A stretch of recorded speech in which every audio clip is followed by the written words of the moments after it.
இந்த வீடியோவில் பார்த்தீங்கன்னா இதுக்கு முன்னாடி வந்து லேன் கேபிள் மூலிமா எப்படி வந்து 2 லேப்டாப்பில் ஃபைல் ட்ரான்ஸ்ஃபர் பண்ணி பார்த்துருந்தோம். இன்றைக்கி வந்து நெட்வொர்க் மூலிமா, அதுவும் ஒய்ஃபை மூலிமாவே, ஓகேங்களா. லேன் கேபிளே கிடையாது, ஒய்ஃபை மூலிமாவே. ஏன்னா லேப்டாப்பில் தான் நம்ம பண்ண போகிறோம். லேப்டாப்பில் நம்மளுக்கு ஒய்ஃபை இருந்தாலே போதுமானது. இது பார்த்தீங்கன்னா லெனோவா லேப்டாப், ஓகேங்களா. லெனோவா லேப்டாப், இந்த லேப்டாப்பு. இன்னொன்று பார்த்தீங்கன்னா ஹெச்பி லேப்டாப். இந்த லேப்டாப் 2 லேப்டாப்பையும் பார்த்தீங்கன்னா மோடம் ரவுட்டரில் இருக்கிற ஒய்ஃபை மூலிமா நான் கனெக்ட் பண்ணியிருக்கிறேன். ஏர்டெல் ஒய்ஃபை ரவுட்ரு இங்கே அப்படியே ஷோ ஆகும் பாருங்கள். ஏர்டெல்லோட ஒய்ஃபை ரவுட்ரு இதுலேயும் அப்படியே கனெக்ட் பண்ணிக்கிறேன் ஒய்ஃபை மூலிமா. Airtel wifi router connect. 2 லேப்டாப்புமே எனக்கு ஒய்ஃபை மூலிமா கனெக்ட் ஆகிடுச்சு. இந்த 2 லேப்டாப்லேயும் எனக்கு கேபிளே இல்லை, பார்த்துங்க. எந்த ஒரு கேபிளும் இல்லை இந்த லேப்டாப்லேயும். ஸோ இது ரெண்டுத்துலேயுமே கேபிள் இல்லாமல், ஓகேங்களா. லேன் கேபிளே இருக்காது, எந்த ஒரு கனெக்ஷனும் இருக்காது இந்த 2 லேப்டாப்பும். ஏன்னா முன்னே வந்து கேபிள் மூலிமா மட்டுமா தான் நம்ம 2 லேப்டாப்புமே ஃபைல் ட்ரான்ஸ்ஃபர் பண்ணியிருந்தோம். இப்போ எந்த ஒரு கனெக்ஷனுமே இல்லை, ஃபுல் அண்ட் ஃபுல் நெட்வொர்க் மூலியமாகவே. இது ரெண்டுத்துக்கும் என்ன ஒரே ஒரு கனெக்ஷன்னா, ரெண்டுமே ஒரே மோடத்தில் கனெக்ட் ஆகிருக்கு, ஒரே ரவுட்டரில் கனெக்ட் ஆகிருக்கு. இதுவும் ஏர்டெல் ரவுட்டரில் தான் கனெக்ட் ஆகிருக்கு, இந்த லேப்டாப்பும் ஏர்டெல் ரவுட்டரில் தான் கனெக்ட் ஆகிருக்கு. அதுதான் ஒரே ஒரு இதில் சேம், ஓகேங்களா. சேம் இருக்குது, ரெண்டுத்துலையுமே ஏர்டெல் தான் நான் கனெக்ட் பண்ணி வச்சுருக்கிறேன். இப்போ வாங்க அந்த ஸ்டெப்ஸ் எல்லாம் பார்க்கலாம். சேம் ஸ்டெப்ஸ் தான், அந்த கேபிளுக்கு என்ன பண்ணீங்களோ அந்த ஸ்டெப்ஸ் தான். ஒரு சில ஸ்டெப்ஸ் மட்டும் மாறும், ஓகேங்களா. ஒரு சில ஸ்டெப்ஸ் மட்டும் மாறும். இந்த 2 லேப்டாப்லேயும் நீங்கள் ஃபஸ்ட்டு நம்ம லெனோவோ லேப்டாப்பை எடுத்துப்போம், ஓகேங்களா. லெனோவோ லேப்டாப்பை எடுத்துப்போம். ஃபஸ்ட்டு இதில் நம்ம என்ன பண்ணோம்னா, கண்ட்ரோல் பேனலில் போயிடுங்க, நெட்வொர்க் அண்ட் இன்டர்நெட்டில் போயிடுங்க, நெட்வொர்க் அண்ட் ஷேரிங் சென்டரில் போயிடுங்க. சேஞ்ச் அட்வான்ஸ்டு ஷேரிங் செட்டிங்னு இருக்கும் பாருங்கள். சேஞ்ச் அட்வான்ஸ்டு ஷேரிங் செட்டிங், இந்த செட்டிங்கில் போய்ட்டு எல்லாமே ஆன் பண்ணிங்க. இது எப்படி பண்ணணும்னு சொல்லிட்டு ஆல்ரெடி அந்த வீடியோவே சொல்லியிருக்கிறேன். இதில் எல்லாமே ப்ரைவேட்டாக இருக்கிறது, ஓகேங்களா. இங்கே ப்ரைவேட்னு வருதுங்களா, இது டிஃபால்ட்டாக நம்மளுக்கு ஆஃபில் இருக்கும், நீங்கள் இதை ஆன் பண்ணிங்க. இதுவும் உங்களுக்கு ஆஃபில் இருக்கும், ஆன் பண்ணிங்க. இது அலோ விண்டோஸ் டு மேனேஜ்னு கொடுத்துங்க. கீழே வந்து ஜென்ரல் ஆர் கெஸ்ட் ஆர் பப்ளிக்னு இருக்கும், இதை வந்து ஆன் பண்ணிங்க. இது ரெண்டும் ஆன் பண்ணிங்க. கரெக்ட். லாஸ்ட்டாக பார்த்தீங்கன்னா ஆல் நெட்வொர்க்ஸ், அதை கிளிக் பண்ணுங்கள். கிளிக் பண்ணிங்கனாலும் same, turn on sharing, use 128 bit. இது லாஸ்ட் மட்டும் டோன் ஆஃப்லேயே இருக்கும், அது ஆஃப்லேயே இருக்கட்டும். எதுவும் பண்ண வேணால் அது ஆஃப்லேயே இருக்கட்டும், ஓகேங்களா. அது மட்டும் நீங்கள் ஆன் பண்ண தேவையில்லை. இதெல்லாம் கொடுத்துட்டு சேவ் சேஞ்சஸ் கொடுத்துருங்க. நான் ஆல்ரெடி பண்ணிவிட்டேன், அதனால் கொடுக்கல. நீங்கள் இது எல்லாத்தையும் கொடுத்துட்டு சேவ் சேஞ்சஸ்னு கொடுத்துருங்க, ஓகேங்களா. இந்த செட்டிங்ஸ் எல்லாமே பண்ணிங்க. இப்போ இந்த லேப்டாப்பில் முடிஞ்சது. சேம் இந்த லேப்டாப், நம்ம ஹெச்பி லேப்டாப் நம்பர் 2 லேப்டாப்லேயும் இதே செட்டிங்ஸ் தான். நீங்கள் 2 லேப்டாப் தான் இல்லை, 3 லேப்டாப், 5 லேப்டாப், 10 லேப்டாப், எத்தனை லேப்டாப் வச்சுருந்தாலும் சேம் செட்டிங்ஸ் தான். இதுலேயும் அதே தான் போட போகிறீங்க. ஓஎஸ்ஸே பார்த்தீங்கன்னா இந்த 2 லேப்டாப்லையுமே வேறு ஒரு ஓஎஸ் தான். இதில் வந்து விண்டோஸ் 7 இருக்குது, சாரி, இதில் வந்து விண்டோஸ் 8 இருக்குது, இதில் வந்து விண்டோஸ் 7 இருக்குது, ஓகேங்களா. இதில் விண்டோஸ் 7 இருக்குது. ஆனால் இது ரெண்டுத்துலையுமே நம்ம ஃபைல் ஷேரிங் பண்ண முடியும், நெட்வொர்க் மூலிமா கனெக்ட் பண்ண முடியும், ஓகேங்களா. இதுலையுமே சேம் செட்டிங்ஸ் அதில் வந்து பண்ணியிருக்கிறீங்க. கண்ட்ரோல் பேனலில் போயிடுறீங்க, நெட்வொர்க் அண்ட் இன்டர்நெட்டில் போகிறீங்க, network and sharing centre, change advanced sharing setting, இதில் போய்ட்டு இது எல்லாத்தையும் ஆன் பண்ணிட்டு கீழே சேவ் சேஞ்சஸ்ன்னு கொடுத்துட்றீங்க. இப்போ இதுக்கு அடுத்த செட்டிங்ஸ் என்னென்னா, ஐபி அட்ரஸ் வந்து நம்ம கான்ஃபிகர் பண்ண போகிறோம். கண்ட்ரோல் பேனல் உள்ள போயிடுங்க, network and internet, network and sharing centre. இது வந்து ப்ரைவேட் நெட்வொர்க்காக இருக்கணும். இது பப்ளிக்காக இருந்துச்சுன்னா ப்ரைவேட்டாக மாற்றிங்க. அது எப்படி மாற்றணும்னு சொல்லிட்டு சொல்லிடுறேன், இந்த வீடியோவில் சொல்லிடுறேன்.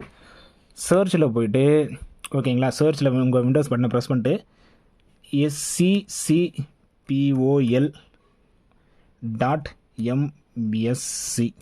உங்களுக்கு நல்லா தெரியும்னு நினைக்கிறேன், ரொம்ப க்ளோஸ்லேயும் காட்டுறேன் பாருங்கள். SCCPOL.MSC, இது வந்தோடனே இந்த செட்டிங்ஸ் வரும், இதை கிளிக் பண்ணுங்கள். கிளிக் பண்ணிங்கன்னா நம்மளுக்கு ஒரு டேப் தனியாக ஓப்பன் ஆகும். இதில் வந்து நெட்வொர்க் லிஸ்ட்டு மேனேஜர் பாலிசிஸ், இதை கிளிக் பண்ணுங்கள். இதை கிளிக் பண்ணிங்கன்னா இந்த ஏர்டெல் 19 வருது பாருங்கள், இதுதான் நம்மளுது, ஓகேங்களா. ஏர்டெல் 19 வருது பாருங்கள். இது ஆட்டோமேட்டிக்காக நம்மளுக்கு ப்ரைவேட்டில் தான் வரும், ஓகேங்களா. ஏன்னா ஒய்ஃபைன்றதுனால ஆட்டோமேட்டிக்காக ப்ரைவேட்டில் தான் வரும், ஓகேங்களா. எந்த பிரச்சனையும் இல்லை, ஆட்டோமேட்டிக்காக நம்மளுக்கு நாட் கான்ஃபிகர்னு தான் வருது. ப்ரைவேட்டு பப்ளிக்காக அந்த எந்த செட்டிங்ஸும் நம்மளுக்கு இல்லை. அதனால் எதுவுமே நீங்கள் பண்ணாதாலும் அப்படியே விட்டுருங்க. க்ளோஸ் பண்ணுறங்க, இதையும் க்ளோஸ் பண்ணுறங்க. உங்களுக்கு வந்து கேபிளில் கனெக்ட் பண்ண சொல்லணும்னா இந்த ப்ராப்ளம் வரும், ஓகேங்களா. கேபிளில் கனெக்ட் பண்ண சொல்ல இந்த ப்ராப்ளம் வரும். அதை வந்து ப்ரைவேட்டாக மாற்றிங்க. நாட் கான்ஃபிகர்டு ப்ரைவேட் பப்ளிக் அப்படின்னு வந்துச்சுன்னா அதை வந்து ப்ரைவேட்டாக மாற்றிங்க. இதில் நம்மளுக்கு ஒய்ஃபைலே தேவையில்லை, ஆல்ரெடி நம்மளுக்கு டிஃபால்ட்டாக இங்கே ப்ரைவேட்டுன்னு தான் வருது. இப்போ இதில் பக்கத்தில் ஒய்ஃபைன்னு இருக்கு பாருங்க, இங்கே வாங்க. ஒய்ஃபை, இப்போ தான் நம்ம ஐபி அட்ரஸை கான்ஃபிகர் பண்ண போகிறோம். கிளிக் பண்ணிங்க. கிளிக் பண்ணிட்டு ஒய்ஃபையை கிளிக் பண்ணிங்கன்னா, ஒய்ஃபையை கிளிக் பண்ணோன்னே ப்ராப்பர்ட்டிஸ் போயிடுங்க. ப்ராப்பர்ட்டிஸை கிளிக் பண்ணிங்கன்னா இங்கே இதே தான், internet protocol version 4 IPv4 click பண்ணிட்டு ப்ராப்பர்ட்டிஸ் கொடுத்துருங்க. கொடுத்தீங்கன்னா இது வந்து நான் ஆல்ரெடி கொடுத்து வச்சுருந்தது எனக்கு வருது. நீங்கள் இப்படி தான் கொடுக்கணும்.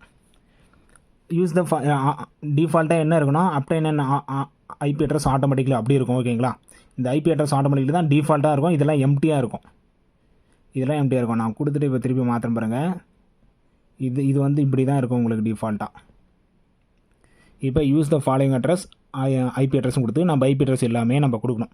இந்த ஐபி அட்ரஸ் எப்படி கொடுக்கணும் அப்படின்னு கேட்டிங்கன்னா, ஃபஸ்ட்டு வந்து நம்மளுக்கு மோடத்தோட ஐபி அட்ரஸ் வந்து தெரியணும். ரவுட்ரு, ஓகேங்களா, ரவுட்டரோட ஐபி அட்ரஸ் வந்து தெரியணும். அது எப்படி தெரியும்னா, உங்கள் ரன் கமெண்ட் ஓப்பன் பண்ணுங்க. விண்டோஸ் பட்டனும் ஆர் பட்டனும் ப்ரெஸ் பண்ணுங்கள். விண்டோஸ் பட்டனும் ஆர் பட்டனும் ப்ரெஸ் பண்ணிங்கன்னா ரன் கமெண்ட் ஓப்பன் ஆகும். இதில் சிஎம்டி டைப் பண்ணுங்கள். சிஎம்டி கமெண்ட் ப்ராம்ப்ட் ஓப்பன் பண்ண போகிறேன், வேறு எதுவும் இல்லை. கொடுத்துட்டு கமெண்ட் ப்ராம்ப்ட் வந்து ஓப்பன் ஆகிடுச்சு. இதில் ஐபி கான்ஃபிகர் IPCONFIG ஸ்பெல்லிங் நல்லா தெரியுதான்னு பாருங்கள். ஐபி கான்ஃபிகர் கொடுத்துட்டு என்ட்ரு அடிங்க. என்ட்ரு எடுத்திங்கன்னா இங்கேயே ஐபி அட்ரஸ் எல்லாம் வந்துடும். IPv4 அட்ரஸ் வந்து 192.168.11 255.255. டிஃபால்ட் கேட்வே வந்து 192.168.1.1. நம்மளுக்கு இதுதான் தேவை. இப்போ வந்து இங்கே அப்படியே டைப் பண்ண வேண்டியதான். Use the following IP address 192.168 என்ன இருந்துச்சு, 1.11 இருந்துச்சு. ஓகேங்களா, 1.11 இருந்துச்சு. நம்ம வந்து ஒரு 10க்கு மேலே கொடுத்தாலும் சரி, இல்லை எப்படி வேணாலும் நம்ம கொடுத்துக்கலாம். ஓகேங்களா, நம்ம என்ன கொடுத்துக்கலாம். ஸோ நம்ம வந்து 1.11 மாரியே கொடுத்துக்கலாம். இங்கே இருக்கிறதே கொடுக்குறேன், நீங்கள் எப்படி வேணாலும் கொடுத்துக்கலாம். நம்மளுக்கு ஏற்ற மாதிரி எப்படி வேணாலும் மாற்றிக்கலாம். ஸோ சப்நெட் மாஸ்க்கும் ஆட்டோமேட்டிக்காக வந்துடும். இங்கே வந்து டிஃபால்ட் கேட்வே தான் கொடுக்கணும். 192.168.1.1. ஏன்னா டிஃபால்ட் கேட்வே அங்கே வந்து 1.1. அதனால் டிஎன்எஸ் பார்த்தீங்கன்னா 8 ஒரு 4 8 போட்டுங்க. 8 திருப்பி 8 இங்கே ஒரு 8 இங்கே பார்த்தீங்கன்னா 8 இங்கே ஒரு 4 இங்கே ஒரு 4 கொடுத்துட்டு ஓகே கொடுங்க. ஓகேங்களா, நம்ம எல்லாமே கொடுத்துட்டோம். அப்படியே ஓகே கொடுங்க. இது ஒரு ஃபோட்டோ எடுக்கனால எடுத்து வச்சுங்க, ஏன்னா அடுத்த லேப்டாப் கொடுக்க சொல்ல நம்மளுக்கு தேவைப்படும். Okay close. இப்போ பார்த்துங்க, நல்லா பாருங்கள், அந்த இன்டர்நெட் போயிட்டு வரும் உங்களுக்கு. இது ஆல்ரெடி கொடுத்ததுனால இதில் எதுவும் க்ளோஸ் ஆகலை. ஓகேங்களா, ஆல்ரெடி இருந்ததுனால இது எதுவும் க்ளோஸ் ஆகலை. இப்போது இந்த செகண்ட் லேப்டாப்பில் இதே சேம் ப்ரொசீஜர் பண்ண போகிறோம். அதே Windows button, control, network and internet, network and sharing centre. இதுலேயும் அதே ஒய்ஃபை தான். ஒய்ஃபை கிளிக் பண்ணுங்கள், ப்ராப்பர்ட்டிஸை கிளிக் பண்ணுங்கள். IPv4 properties. ஓகேங்களா, use the following IP address.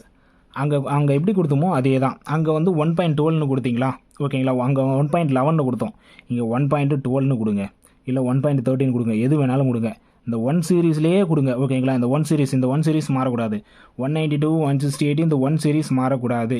இதில் என்ன நம்பர் வேணாலும் கொடுங்க. ஓகேங்களா, இந்த 255 அதே தான் வருது. டிஃபால்ட் கேட்வே அங்கே என்ன கொடுத்தீங்களோ அதே தான் இங்கேயே இருக்கணும். 192.168.1.1. ஏன்னா நம்ம ரவுட்டர் வந்து டிஃபால்ட் கேட்வே இது தான். இது 8. ஸோ உங்களுக்கு என்ன மாறும்னா இந்த ஒரு நம்பர் மட்டும்தான் மாறும். அங்கே வந்து 11ன்னு கொடுத்தீங்கன்னா இங்கே 12, அங்கே 12ன்னு கொடுத்தீங்கன்னா இங்கே 13. சேம் இந்த ஒரு நம்பர் தான் மாறும். கொடுத்துட்டு ஓகேன்னு கொடுங்க. இதை க்ளோஸ். இப்போ எல்லாமே முடிஞ்சிருச்சு. இப்போ நெட்வொர்க்குள்ளே போங்கள். கான்ஃபிகர் பண்ணிட்டோம்.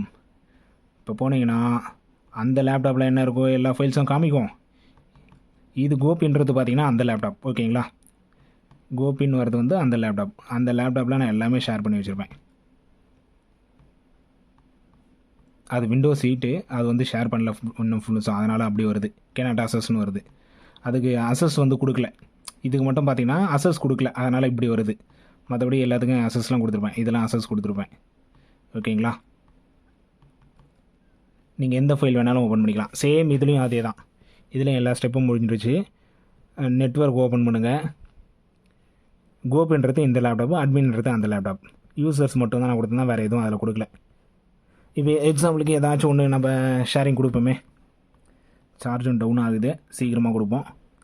இதில் வந்து என்ன ஃபைல் கொடுக்கலாம். இதில் பார்த்தீங்கன்னா இப்போ இந்த சாம்பிள் மியூசிக் வந்து நான் ஷேர் பண்ண போகிறேன். ஓகேங்களா, இந்த சாம்பிள் மியூசிக் வந்து ஷேர் பண்ண போகிறேன். Share with advanced sharing settings, இதெல்லாம் நம்ம போக தேவையில்ல. நம்ம ஒரு நியூ ஃபோல்டராகவே போடுவோம். ஒரு நியூ ஃபோல்டரை போட்டு அந்த ஃபோல்டரை அப்படியே ஷேர் பண்ணுவோங்களேன். நியூ ஃபோல்டர் ஓகேங்களா. நியூ ஃபோல்டராக ஒன்று போட்டேன். இது அப்படியே எதுவுமே இல்லை, இது உள்ளே எதுவுமே இல்லை, இதை அப்படியே ஷேர் பண்ணுவோம். பண்ணிட்டு ஷேர் வித்னு வருதுங்களா. நோபடி ஓம் குரூப்னு வருதா, ஸ்பெசிஃபிக்னு வருதுங்களா.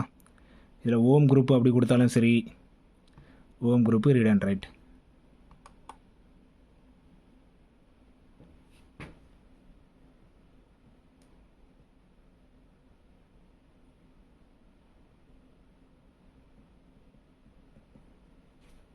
ஓகேங்களா.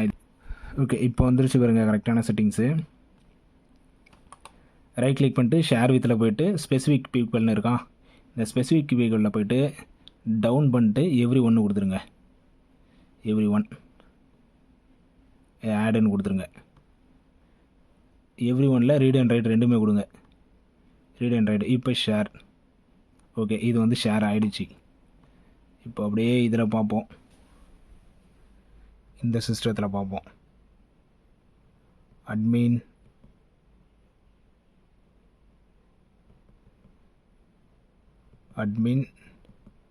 இன்னும் ஷேர் ஆகலை. ஓகே, அது பார்த்திங்கன்னா நம்மளுக்கு சி ஃபோல்டுன்றதுனால உடனே ஷேர் ஆகலை. செட்டிங்ஸ் எல்லாமே மாற்ற வேண்டியதாக இருக்குது. இப்போ பார்த்திங்கன்னா நம்ம எக்ஸாம்பிளுக்கு ஒரே ஒரு நியூ ஃபோல்டர் மட்டும், இப்போ நியூ ஃபோல்டர் பார்த்திங்கன்னா ஈல வச்சு ஷேர் பண்ணியிருக்கிறேன். இது அப்படியே அங்கே ஷோ ஆகும் பாருங்கள். நியூ ஃபோல்டர் வந்து ஓகேங்களா, அட்மினில் நியூ ஃபோல்டர்னு ஒன்று வந்துருச்சிங்களா. ஸோ சேம் ஸ்டெப்பு தான். நான் சொன்ன ஸ்டெப்ஸை மட்டும் ஃபாலோ பண்ணுங்கள், ஆட்டோமேட்டிக்காக உங்களுக்கே எல்லாமே ஷேரிங் ஆகிடும். இந்த 2 லேப்டாப்லுமே உங்களுக்குமே ஷேரிங் ஆகும். இது 2 லேப்டாப் தானே இல்லை, இதேமாதிரி 8 லேப்டாப் 10 லேப்டாப்னாலும் சரி, 20 லேப்டாப்னாலும் சரி, இல்லை 20 சிஸ்டம்னாலும் சேம் ஸ்டெப்ஸ் தான், சேம் ப்ரொசீஜர் தான், எந்த ஒரு வித்தியாசமும் கிடையாது. ஓகேங்களா. இது மூலிமா நீங்கள் ஷேர் பண்ணாலே போதுமானது. ஸோ ஃபஸ்ட்டு நீங்கள் பண்ண வேண்டியதுனா என்னென்னா, அந்த நெட்வொர்க் ஷேரிங் சென்டரில் போய்ட்டு எல்லாத்தையும் ஆன் பண்ணி வைப்பீங்க. அப்புறம் ப்ரைவேட் நெட்வொர்க், நீங்கள் ஒய்ஃபையாக இருக்கும் பட்சத்தில் ஆட்டோமேட்டிக்காக ப்ரைவேட் நெட்வொர்க் தான் வரும். அது ஓகேங்களா. பப்ளிக் நெட்வொர்க் நீங்கள் எதுவுமே சேஞ்ச் பண்ண தேவையில்ல. அப்புறம் ஐபி அட்ரஸ் மட்டும் கரெக்டாக அசைன் பண்ணுங்கள். ஓகேங்களா. ஐபி அட்ரஸ் வீடியோ பொறுமையாக பாஸ் பண்ணி கூட கொஞ்சம் கொஞ்சமாக பாருங்கள், கொஞ்சம் கொஞ்சமாக பார்த்து பாஸ் பண்ணி ஐபி அட்ரஸ் மட்டும் கரெக்டாக அசைன் பண்ணுங்கள். ஐபி அட்ரஸ் கரெக்டாக அசைன் பண்ணிங்கன்னா நீங்கள் என்னென்ன ஃபோல்டர் ஷேர் பண்ண போகிறீங்களோ, இப்போ எக்ஸாம்பிளுக்கு பாருங்களேன், நான் இந்த ஃபோல்டர் வந்து ஷேர் பண்ண போகிறேன். நீங்கள் ஷேர் பண்ண ஆட்டோமேட்டிக்காக அங்கே வந்துக்கிட்டே இருக்கும். இந்த ட்ரைவ் பேக் சொல்யூஷன் இருக்குல்ல, இதை வந்து நான் ஷேர் பண்ண போகிறேன். ஸோ இது உள்ளே போய்ட்டு ஷேர் வித்னு வருதுங்களா. இந்த ஷேர் வித்தில் போய்ட்டு ஸ்பெசிஃபிக் பீப்புள் கொடுத்துட்டு இதை டவுன் ஏரோ கிளிக் பண்ணிங்கன்னா எவ்ரி ஒன்று வரும். எவ்ரி ஒன்று கொடுத்துருங்க. எவ்ரி ஒன்று கொடுத்துட்டு ஆடுன்னு கொடுங்க. ஆடுன்னு கொடுத்துட்டிங்கன்னா இந்த ரீட் அண்ட் ரைட்டை ரீட் நம்ம ரீட் பண்ணுறது மட்டும். ரீட் அண்ட் ரைட்னா என்ன வேணாலும் பண்ணிக்கலாம். ஸோ ரீட் அண்ட் ரைட்டு கொடுத்துட்டு ஷேர்னு கொடுத்துருங்க. கொடுத்தோடனே ஆட்டோமேட்டிக்காக இப்படி வரும். This may take a few minutesனு சொல்லிட்டு இங்கே பாருங்கள் ஷேரிங் அடிச்சு பாருங்கள். இண்டிவிஜுவல் யுவர் ஃபோல்டர் இஸ் ஷேர்னு சொல்லிட்டு இப்போ நம்ம ஆட்டோமேட்டிக்காக அங்கே வந்து ஷோ ஆக ஆரம்பிச்சிடும். இதில் இப்போ நெட்வொர்க்கில் போய்டுவோம். நெட்வொர்க் நான் கொடுத்தது இப்போ கோபி. ட்ரைவ் பேக் சொல்யூஷன் வந்துருச்சிங்களா. Drive back solution. So same தான். நீங்கள் ஒரு ட்ரைவையே அப்படியே நீங்கள் ஷேர் பண்ணலாம். இந்த ட்ரைவே நீங்கள் ஷேர் பண்ணலாம். இந்த ட்ரைவே எனக்கு ஷேர் ஆகணும் அப்படின்னாலும் நம்ம ஷேர் பண்ணலாம். சேம் ஸ்டெப்பு தான். இல்லை பர்டிகுலர் ஃபோல்டர் மட்டும், இல்லை பர்டிகுலர் ஃபைல் மட்டும், எப்படியா இருந்தாலும் சேம் ஸ்டெப் தான், எந்த ஒரு மாற்றமும் கிடையாது. ரொம்ப ஈஸியான ஸ்டெப்ஸ் தான். எதனா டவுட்ஸ் இருந்தாலும் கீழே கமெண்ட் பண்ணுங்கள். அடுத்த வீடியோவில் பார்க்கலாம். ஸோ வீடியோ பிடிச்சா லைக் பண்ணுங்கள், உங்கள் ஃப்ரெண்ட்ஸுக்கும் ஷேர் பண்ணுங்கள். அடுத்த ஒரு நல்ல வீடியோவில் பார்க்கலாம். தேங்க்யூ.